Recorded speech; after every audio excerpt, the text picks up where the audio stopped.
A new chapter in the legacy of Dr. Seuss. For the first time, a national museum dedicated to the life and works of author Theodore Geisel in his hometown of Springfield, Massachusetts. This means that Lark and I can create the world of Ted as closely as we can in his hometown, and that he can be seen by people who want to know more about him.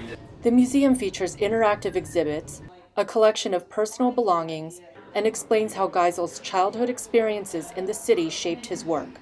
Under the name Dr. Seuss, he wrote and illustrated dozens of rhyming children's books, including The Cat in the Hat and Green Eggs and Ham.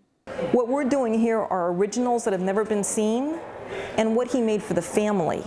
But missing from the museum, Geisel's World War II-era political cartoons, many of them considered racist. The museum says that's because the exhibits are primarily aimed at children. For some parents, the discovery of his past works has made Dr. Seuss books off limits. It made me sick to my stomach. My family was directly impacted by the incarceration of Japanese Americans during World War II, as well as my entire extended Japanese family. Dr. Seuss actually never publicly or privately made any kind of apology for his racism.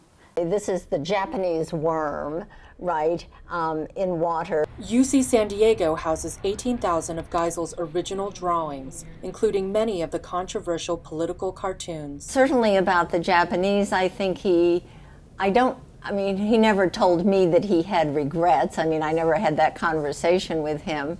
Critics say without including those works in the new Seuss Museum, it only tells half the story. It was his own personal belief, and that's what he depicted in those cartoons.